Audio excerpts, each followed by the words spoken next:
Esiet sveicināti raidījuma Zinātne tūplānā skatītāji. Šodien mēs noslēdzam mūsu raidījumu sezonu ar kādu ļoti interesantu stāstu, kurā apvienosies gan tehnoloģiju izaicinājumi, gan rūpes par vidi, gan arī piekrastes zveju. Un tas viss stāsts būs par to, kā top kādi īpaši un ļoti interesanti kuģi, kurus darbinās nevis ierastā dīzeļdegviela, bet gan ūdeņradis. Par to, kā tad top šādi kuģi, kas ir jādara, lai tādi tiešām taptu, mēs šodien runāsim mūsu raidījumā, un tāpēc ar mani šodien studijā kopā ir Ojārs Balcers, Vidzemes augstskolas pētnieks, labdien, kā arī Aivars Stolders, uzņēmuma Atuzē Ganet pārstāvis. Labdien! Es saprotu, ka mums ir konkrētie darba darītāji un pētnieki, kuri rēķina, skaita un analizē. Es sākušu pirms Ojāra ar to, ko tad dara Vidzemes augstskolā, lai teikt, mēs esam sākuši būvēt kuģus ar ūdeņraža dzinēju. Nē, mēs kuģus nebūvējam, pa laimi ir cilvēki, kas to dara labāk, kā mēs noteikti, mēs vispār nebūvējam kuģus. Bet mēs toties, protams, veikt aprēķinus un sagatavot modeļus, un šeit ir tāda ļoti laba iespēja kaut ko jaunu darīt tieši ar ūdeņradi. Saprotu, šeit ir konkrēts uzņēmums, kurš tad liek to savu roku lietā, lai taptu konkrēts kuģis. Kādas ir ieceres, kur mēs šobrīd atrodamies, kas īsti notiek? Es domāju, ka šī gadījumā tas ir diezgan unikāls projekts, kur beidzot ir apvienojušies ražotāji, kā arī vairākas augstskolas, Vidzemes augstskola, Rīgas Tehniskā universitāte, un kā arī, kā saka, tie darba pildītāji mēs. Projekts, manuprāt, ir unikāls ar to, ka tiks veidots prototips, kuru pēc tam laika gaidā tad godājamie zinātnieki varēs analizēt, pētīt un, kā saka, uzlabot, lai mēs tur agri vai vēl varētu šādu veidu pasākums palaist plašākā ražošanā un piedāvāt patērētājiem. Bet tas, kas šobrīd top, tas ir tikai tas kuģa dzinējs vai prototips dzinējam vai visam kuģim? Nē. Šī gadījumā tiek veidots kuģis. Tas būs neliels piekrastes zvejas kuģis ar ūdeņraža šūnu. Es taisni gribētu uzsvērt šo terminu ūdeņraža šūna, jo cilvēki visu laiku izdzirdot ūdeņradis, tūlīt mēs dedzināsim ūdeņradi, tūlīt būs bumbas, tūlīt sprāgs, tūlīt vēl viss kaut kas. Šeit atšķirās tas pamats ar to, ka tās jaunās tehnoloģijas, kur elektroķīmiskā procesā veidojās elektrība, kas piedzen jau attiecīgi dzenskrūvus. Ja. Tas nozīmē, ka atmosfērā aiziet absolūti bezizmešu, kā saka, garēni. Bet tas termins, kas varbūt daudz nobiedē ūdeņraža šūna, vienkāršot nozīmē dzinējs, kuru darbina ūdeņradis, vai tas arī nav precīzi teikt? Tā ir baterija? Tas īsti nav. Tur tās atkal būs ļoti liels diskusija tēma un tāpēc viņi kaut kā ir palikuši, sauksim tā, par to pašu šūnu. Ja? Bet lai to vizuāli iedomātos? Lai vizuāli iedomāties, tās ir divas kameras ar membrānu pa vidu, kurās no abām pusēm laiž gāzi, iekšā no vienas ūdeņrada, no otras skābekla, notiek savienošanās un rezultātā anods un katods un rodās elektrība un kuģis iet uz priekšu. Ko dara modelētāji, aprēķinātāji šobrīd? Pirmkārt, kā jau kolēģis teica, mēs neesam vieni, mēs esam kopā Latvijā, mūsu partneri Rīgas Tehniskā universitāte šajā projektā, un mums būs arī ļoti spēcīgi igauņu kolēģi, Stokholmas ekonomiskais institūts Tallinā, Valdurs varbūt, Lakti varbūt esat dzirdējis tādu, viņš ir diezgan pazīstams cilvēks šajā nozarē, un arī ar šiem mūsu kolēģiem kopā mēs skatīsimies uz šo projektu no dzīves cikla novērtējuma puses, kā arī varbūt arī veiksim tīri praktisks mērījums, piemēram, tādām lietām kā troksnis, kā skaļums vai ne, bet arī varbūt ko citu. Bet par to vēl šobrīd nav, tas līdz galam vēl nav šīs skaidrības, jo mums projekts tikai sāksies. Kad tiks parakstīt līgumu, tad mēs arī formāli vienosimies, kādas būs atbildības. Tā kā vēl vairāk soļi jāspēr, bet es domāju, pirms mēs runāsim par to, ko nozīmē veikt šī pilna dzīves cikla analīze un ko nozīmē samazināt trokšņas emisijas un vispārējo, ir unikāli iespējams ielūkoties, kā tad top šāds prototips.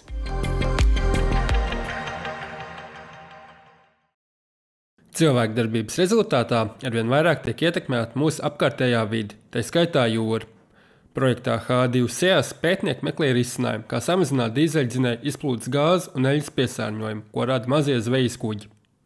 Iecerēts izveidot prototipu kuģim, ko darbina ūdeņraža enerģija. Aizvien svarīgāk mums rūpēties par to, lai tas, ko mēs darām, atstātu pēc iespējas mazāku iespaidu gan uz fosīlo enerģiju, gan uz piesārņojumu, gan arī uz dabas iemītnieku labsajūtu, jo mūsu būvējamais kuģa prototips, kas ir 12 metru piekrastes zvejas laiva, būs uzbūvēta tā, ka tā neradīs pilnībā nekādu troksni atšķirībai no šobrīd izmantojamiem zvejas kuģiem, un līdz ar to būs dabai draudzīgāk un netraucēs arī tiem, kas šajā te vidē, kurā cilvēks iejaucās, ikdienā dzīvot. Šobrīd Eiropas Savienībā nav ar ūdeņraža enerģiju darbinām zvejas kuģi, kur garums ir mazāks par 12 metriem.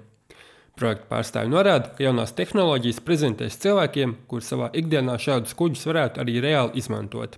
Projekta ietvaros mēs ne tikai uzbūvēsim kuģa prototipu, bet arī veiksim cirkulārās ekonomikas pētījumu un demonstrēsim kuģa zvejniekiem, lai ne tikai šo te jauno tehnoloģiju izveidotu, bet arī parādītu tās potenciāliem lietotājiem un arī parādītu iegūmus no tās un arī veiktu pētījumu par tās ietekmi uz kuģniecības nozari. Zinātnieki arvien meklē jaunus veidus, kā dažādas procesus planētai padarīt mazāk kaitīgus, kā tie ir šobrīd. Rīgas Tehniskās universitātes vadošais pētnieks Andrejs Zvaigznis stāsta, ka zaļajām tehnoloģijām ir dažādas priekšrocības. Tas jau pierādījies, jau šodien ir vairāk kuģi, kas jau darbojas un strādā, jo tas ir nākotnes tehnoloģijas. Pirmkārt, tas ir zaļas tehnoloģijas, nav nekāds izmešums, tas ir klusi dzinēji, praktiski bez remontiem, vairākas priekšrocības. Tā ir viena lieta. Otra lieta, jūs zināt, kā tas tehnoloģijas tagad attīstās, arī jau pie mums, jau gan Rīga, gan Liepāja jau liela plāna uz šādu ražošanu. Tā kā es domāju, tas ir ļoti liels projekts. Šī projekta realizācijā Rīgas Tehniskā universitāte sadarbojās ar Zviedrijas ekonomikas centru Tallinā, Vidzemes augstskolu, kā arī uzņēmumiem, ko realizēs kuģu būvēšanu. Tālūk, esam ielūkojušies ļoti tādos unikālos kadros procesa gaitā, bet es gribu pavaicāt, kāds vizuāli būs tas kuģis un kad mēs varam gaidīt, kuros piekrastes rajonos tādus vispār zvejojam. Piekrastu visā piekrastē. Tas ir atkarībā no tā, teiksim, kāds būs borta augstums, kāds būs, kā saka, viņa veiktspēja. Šī gadījumā, sāksim ar to, ka tā projektēšana un būvēšana, vidēji, teiksim, ir kaut kur aptuveni gadu, tā, ka, teiksim, kaut kādi svētki, kuģi nolaišana un sākšana būtu aptuveni pēc gada. Teiksim, tā parasti tas ir tīri no prakses. Bet šādu tipu kuģi piekrastes zvejniekiem būs iespēja pasūtīt jebkuram, kuram būs vēlme. Jautājums, ja tas ir tās, kur darbina ūdeņradis, vai tas būs tieši dārgāks un varbūt grūtāk pieejamāks, vai gluži otrādi tas būs tas, kas eksploatācijā būs daudz izdevīgāks? Es domāju, ka ņemot vērā, ka mūsu piekrastē ir vējš un saule, jo, teiksim tā, šī gadījumā tas pats ūdeņradis viņu ar uztver pa enerģijas avotu, viņš nav enerģijas avots, ja izsako no pašiem sākumiem, tad viņš šī gadījumā vairāk veids akumulātoru lomu, respektīvi tas sākums ir tāpat elektroenerģija, kas tiek pārvērsta savukārt ūdeņradī un atkal ar atpakaļejošu procesu elektrībā. Tas nozīmē, ka optimālajā variantā jūras krastā tiek uzlikts konteiners, tiek uzlikts saules baterijas vai vēja ģenerators, lai ražotu elektrību un ūdeņu sašķeļ skābeklī un ūdeņradī, un kā rezultātā sapilda balonos ūdeņradi, ko tālāk var jau balons likt uz kuģa, kas attiecīgi atpakaļ procesā ražo elektrību un mūsu kuģītis dodas salgā.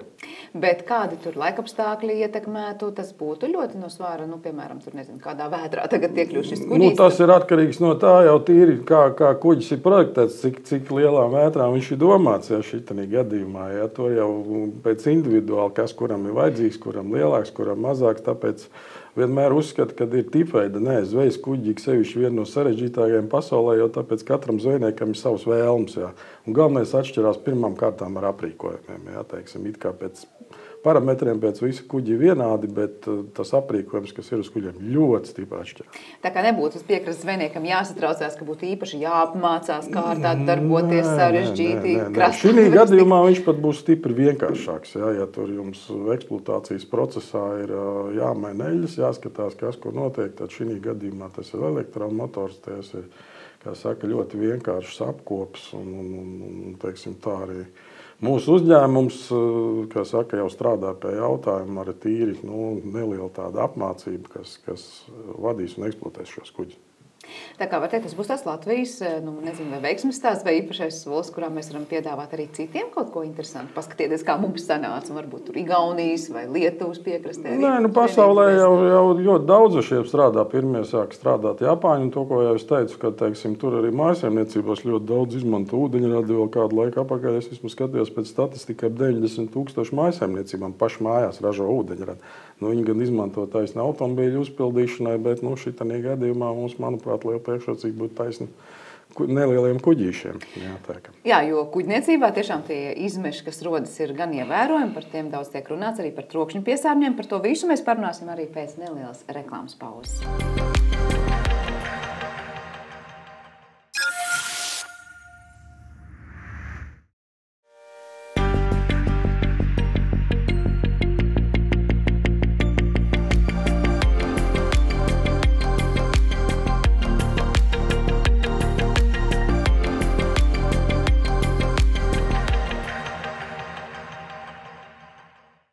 Mēs turpinām raidījumu Zinātne tūplānā, un šodien mēs tajā runājam par kādu ļoti interesantu ideju, proti, kā radīt piekrastes zvejas kuģi, kuri uz priekšu dzīs nevis dīzeļdegvielu, bet gan ūdeņradis, un par to, kā tas notiek, mēs jau esam gan parunājuši. Es gribēju vēl pieskarties šajā raidījumā diviem tādiem ļoti būtiskiem aspektiem, ko parasti mēs saistām ar jūrniecību arī, un par ko varbūt aizdomājamies retāk, proti, ka tās emisijas, kas rodas un izmeši, mēs parasti sakam tur no automašīnām un daudz kā cita, patiesībā jau jūrā arī tie rodas nemazums. Jā, varbūt tad es skatīšos tavā virzienā izstāstīt, cik ļoti to vides aspektu šāda veida zvejas, piekrastes zvejas kuģi varētu palīdzēt risināt. Zināmā mērā viņi noteikti var, tas ir pieņēmums, pirms pieņēmums, tā mēs domājam, ka viņi noteikti varētu palīdzēt, taču, lai to tā pateiktu jau zinātniski, precīzi un stingri, tad, protams, mums ir jāveic gan mūsu modelēšana, gan arī aprēķina, gan arī iespējams arī pat mērījumi, kā es teicu, trokšņa gadījumā varbūt pat arī mērījumi, ja mēs tiksim klāt pie mērīšanas, tad mēs labprāt arī nomērīsim. Bet kur ir tas lielais pievienotā vērtība ūdeņraža gadījumā, tad tās trokšņa samazināšanas dēļ? Tas pats dzinējs, tāpēc, ka tā ir elektrība, tas uz priekšu ies klusāk vai pats? Tas būtu papildu efekts, kur es domāju, ka visdrīzāk tas tā būs, bet es domāju, ka, kā mēs zinām, elektromašīnas ir klusāks par naftas produktiem, dzītām automašīnām, bet tā lieta jau ir tāda, ka viņiem tiešām vajag mazāk apkopes. Mēs tā arī pieņemam, ka viņiem vajag mazāk apkopes nekā nav tās visas ceļas, kas nemitīgi ir jāmaina, jāuzskat, jāsako, teiksim, tāds kuģis apkopē patiesībā ir ļoti sarežģīta lieta. Un līdz ar to šo naftas produktu visdrīzāk būs daudz mazāk, un tas jau pats par sevi ir ļoti liels ieguvums. Un tad, protams, papildus arī tas troksnis, un mēs arī gribam veikt dzīves ciklu novērtējumu, kā šādi kuģi vispārībā, vai viņi palīdz, virzīties uz tādu materiālu ekonomiku vai, vairāk vietējiem materiāliem, cik garas tās piegādes ķēdes, pastīties arī šādas jautājumus. Varbūt šo varam nedaudz sīkāk arī skatītājiem izstāstīt šis pilns dzīves cikls analīzes, ko ietver. Tad mēs sākot no idejas līdz pat tam, kad kuģis tiek pārstrādāts un beidz savu dzīvi, kāda ir ietekme uz vidi visos aspektos. Ne tikai emisijas, tad izmeši, bet arī materiāla plūsma, piemēram, no kurienes nāk materiāli, vai ne, tā naftas produkti, kā mēs zinām, nafta mums tur Kurzemē varbūt mazliet ir, bet viņi jau īpaši daudz neizmanto, vai ne? Tad mēs zinām, no kurienes tā nafta nāk. Un šie naftas produkti, un, protams, ka klimatam pie naftas produkti nekādā gadījumā nenāk par labu. Un, jo mazāk būs šo naftas produktu, jo labāk. Bet, piemēram, tagad mēs zinām, daudz runā par elektromobīļiem, bet jautājums, kas ir, piemēram, ar to litiju, vai tas ir, no kurienes tas litijs nāk. Un šajā gadījumā arī būs kaut kādi materiāli, būs kaut kāda nepieciešama. Mēs skatīsimies, kas tie par materiāliem, kas tiek izmantot, kāda ir viņa ietekme uz vidi, cik daudz ir vietējie, cik tālu šie materiāli tiek atvest, beigās, cik viņš patēra eksploatācijas laikā. Un kas saliek to visu kopā, tad tā aina veido šo dzīves ciklu novērtējumu. Bet, lai sāktu ražot, tad jau jābūt tā kā skaidrībai, ka tas dzīves cikls izskatās daudzsološs. Ja? Kā jau teicu, ka tas jau ir cilvēki to ir darījuši.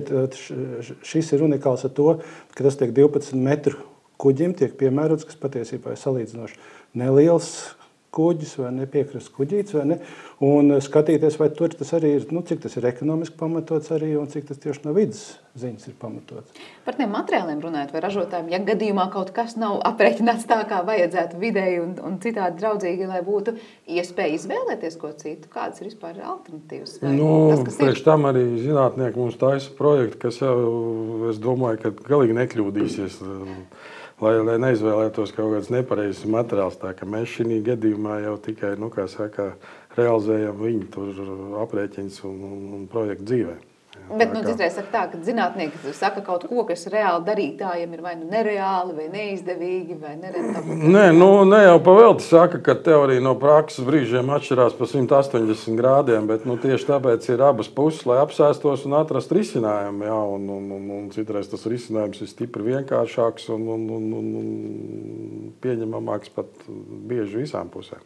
Jūs abi pieminat šodien reizi vien, ka kaut kas tāds jau citur ir, tikai te mēs tad runājam par to, ka tas tiek piemērots konkrēti izmēra kuģim, vai Baltijas jūras piekrasti ir kaut kas, kas īpaši jāņem vērā, lai tāds mums te varētu kuģot. Kas ir tas unikālais un kāpēc mēs nevaram teikt, tad paņemam to, kas jau ir gatavs tur Japānā vai kur citur? Gan Japānā, gan visur citur, teiksim tā, es pats, ar ko es saskāries nelielu loču kuteri tikai 2 gadu atpakaļ. Uztaisīju un tieši tāpatās notiek mērīšana, notiek izpēte, notiek, eksploatācija, jo tas ir atkal pietiekami nopietns process pirms, laišanas tautā šitam pasākumam. Šī gadījumā mums kas ta Latvijai? Latvijai no visām 3 Baltijas valstīm ir lielākā bagātība tie 450 km piekrastes. Ja. Un šobrīd, kad pateicoties Eiropas naudām, visu mūsu lielās zvejas floti tika sagriezt, es redzu iespēju, ka varbūt šādā veidā varētu viņu, atjaunot. Jā. Un tas, manuprāt, būtu ļoti nopietnas, solis uz priekšu un pilnīgākai šīs piekrastes izmantošanai. Bet mēs runājam par to, ka tas ir gan līdzīgi, gan atklātajā jūrā pietiekoši labi izmantojams kuģis. Tas tik būs atkarīgs, kā jau kolēģis teica, no izmēriem. Šī gadījumā šis ir maziņš, tas ir tīri piekrastes. Attiecīgi mēs arī strādājam ar citiem mūsu zvejniekiem pie nopietnākajiem zvejas kuģiem, kas var iet arī Baltijā. Tālāk iekšā tā, ka šitas ir viens no procesiem. Vai jūs aptaujājat arī esošo šobrīd zvejniekus, kas ir tie potenciālie kuģu lietotāji, ko viņiem vajag, kā viņiem vajag un kā viņi raugās uz visu šo ideju? Nē, mēs neesam aptaujājuši. Mēs pagaidām strādājam tieši jau ar pratiķiem tik tālu, cik ir tieši šī inženieru zināšanas. Jo mēs jau neesam vieni šeit. Nav tikai Rīgas Tehniskā universitāte vai Vidzemes augstskola vai, piemēram, mūsu Tallinas kolēģi. Šeit ir arī kolēģi no citām valstīm, no Francijas vai ne, kas strādā kopā. Tā kā šis tomēr viņš ir praktisks projekts, bet viņam ir šī zinātniskā sastāvdaļa.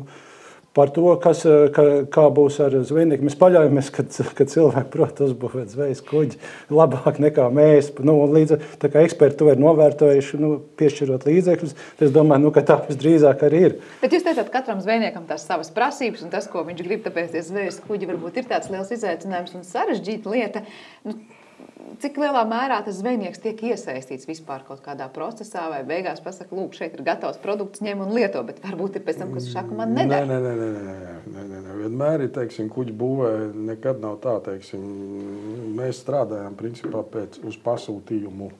Tā kā jebkurā gadījumā pie mums atnāk pasūtītāji, šī gadījumā tas būtu zvejnieks, un tad jau mēs sēžamies un viņš saka savas vajadzības, un mēs mēģinām attiecīgi, pēc viņu vajadzībām piedāvāt tādu vai citādu šo projektu. Un jo viņš nav radīt jaunu.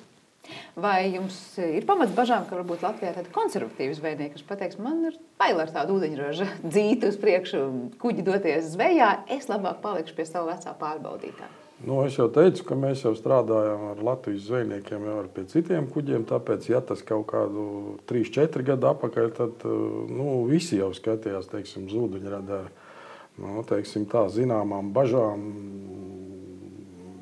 Pirmais bija jautājums par drošību, par visu pārējo, jo pirmais teksts ir, ko jūs nākam ūdeņraža bumbu atkal taisīsiet un tā tālāk. Jā. Un tā, kad pagājušā gadā par Rīgas ielām sāk braukāt ūdeņraža trolejbusi, kas tiek reāli eksploatēti, un pagājušā gada beigās jau pilsētu autobusi pa visu Eiropu sāk savus ceļus veidot lēnu garu. Kā saka, tas ieiet arī citās jomās un citās ražošanās. Un tāpēc, es domāju, ka tas būs tāds ļoti interesants projekts. Esam pieredzināti pamazām pie idejas par ūdeņradi un paskatāmies praksē, ka patiesībā nekas slikts noteikti nav. Vai arī gribēja ko piebilst? Tieši tā, tas ūdeņrads pamazām nāk vairāk un vairāk un ir jāskatās, jo viņiem jau arī, arī izmantojot ūdeņradi dažādi šie tehniskie risinājumi. Tas ir faktiski, tas ir tehnikas progresa projekts, tā es viņu kvalificētu.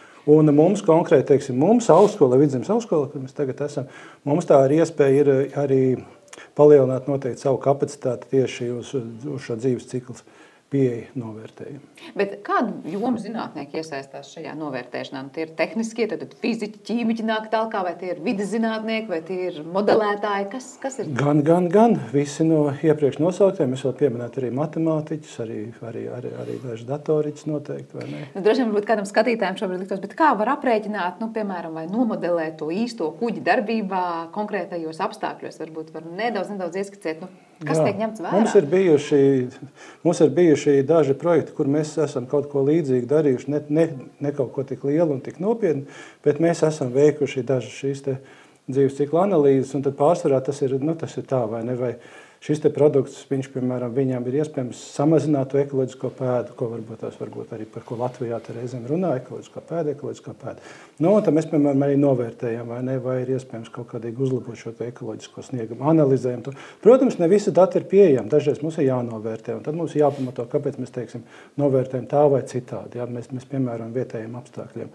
Un tur ir nepieciešams šādi cilvēki, kas vienkārši prot šiem cipariem strādāt. Tas ir, protams, ar cipariem tur jāsaprot noteikti, ko liekam iekšā un ko ņemam ārā, lai saprastu, kā tas viss dzīvē strādās, bet paralēlēs runājot par elektroauto, ļoti bieži dzird tiem, kuriem ir šis elektroauto, saka, lūk, ir augstāki laikapstākļi, neparēķināju, cik ilgi tā baterija man izturēs, mašīna ir, piemēram, jāsilda. Kā notiek kuģa gadījumā, kā jūs varat paredzēt, lūk, es nezinu, tādā un tādā dienā pie tāda vēja ātruma vai tādas temperatūras, netiks krastā vai beigsies baterija tur?